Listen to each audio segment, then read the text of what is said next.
dragon that we've built here at E3. It's awesome. We wanted to give all the fans and the audience at Game Trailers and Spike a sneak peek. All right, cool. Here we go. This is Skyrim. It looks beautiful. Here it is running on the 360. It is a huge, epic fantasy game where you can be who you want and do whatever you want. We're really, really pushing the hardware. We've rewritten all the graphics, all of the gameplay this go-around, and we just want to fill a world with detail. All the little things. You can look at these plants, so micro detail, macro detail.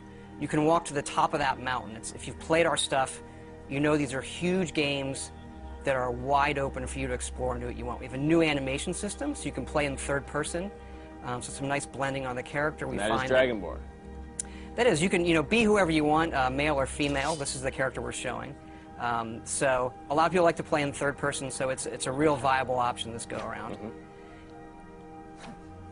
You've got wildlife. You've got the world is really alive. Really, really alive. That's what we push for. And it's you are who you play. The right trigger does your right hand. The left trigger does your left hand. And so as opposed to picking a character, you just be who you want, do what you want. So now I'm kind of being a battle mage, where the left trigger is casting this healing spell, and I can put that in any hand if I want. So right trigger, and then left trigger. Dual-wield spells, and then you power up. What's cool is if you pull both triggers at the same time, you get a more powerful version of that spell. Now we're headed up high up into the mountains where it gets snowy to this Nordic ruin.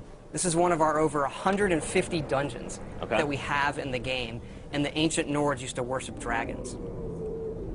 So here we are inside the dungeon with our bow. We do have a lot of cool stealth gameplay as well.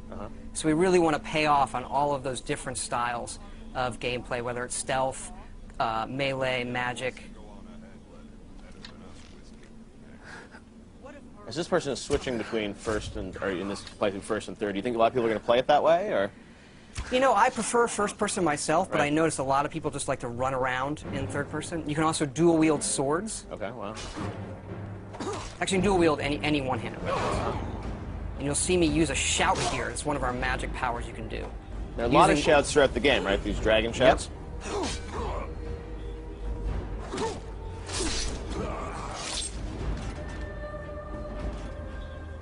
And up here we're seeing the undead, the Draugr, who live in this Nordic ruin.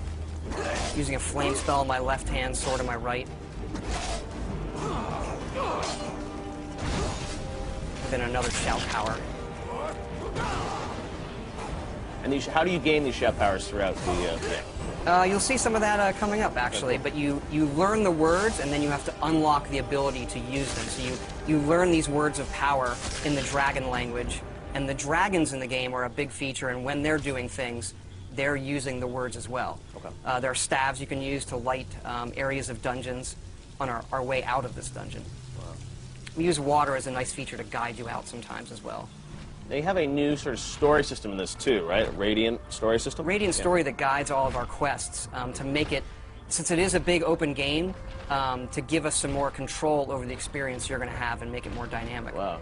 Here we're out in the tundra, which is this wide open grasslands in the middle of Skyrim. Oh God, this is a brand new engine, right? Yep, the creation engine that we built just for this game.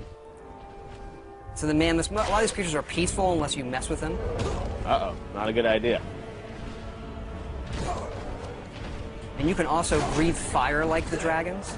That's one of the shouts I'm going to use coming up here. Dragon breath.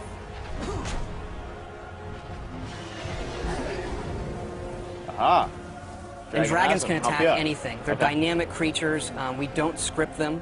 So when we're playing the game, we don't know what they're going to do often. They are these big boss fights that are dynamic and interesting in ways that we've never experienced in a game before. Now, I read a rumor online this week that the game is over 300 hours, or you can spend at least 300 hours in the game. There is at least 300 hours in it. We kind of have stopped counting. There's so much stuff in this game. Oh, and here's a battle whip. It's a non-friendly dragon. Kind of getting some help from the guards of this tower here. And then when they die, you absorb their souls, and this allows you to unlock words of power, shouts that you've learned, and power them up. And then we also have fights in the game in times where there are multiple dragons.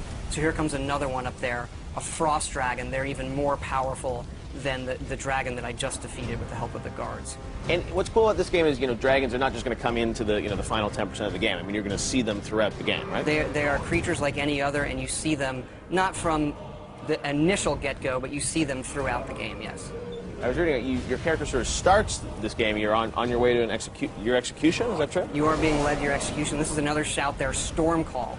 So this calls a storm that brings lightning down to defeat your enemies. One of the more powerful shouts.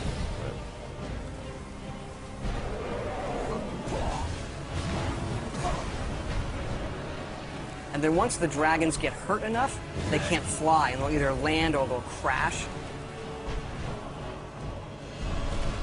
And how will your relationship with these dragons change throughout the game? I mean, obviously, there's some that will be friendly to you.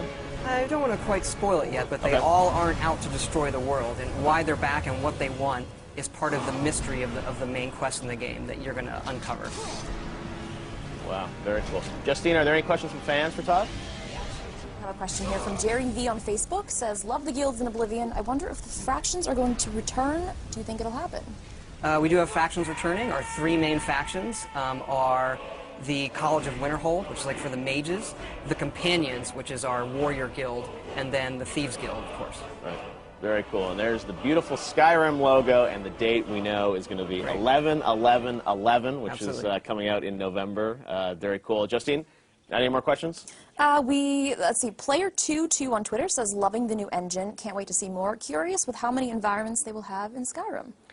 There's a lot. It's another thing where we stopped counting. I mean, we have 7 major different regions in the game. You've seen some of that where we get into snowy mountains and pine forests and fall forests, that open tundra, lots of different dungeon types. I mean, we go at this each time trying to make the biggest, craziest role-playing game we possibly can and let people just do whatever they want. Awesome. Well, Todd, thank you so much for coming by. We cannot wait to see more of Skyrim. It's definitely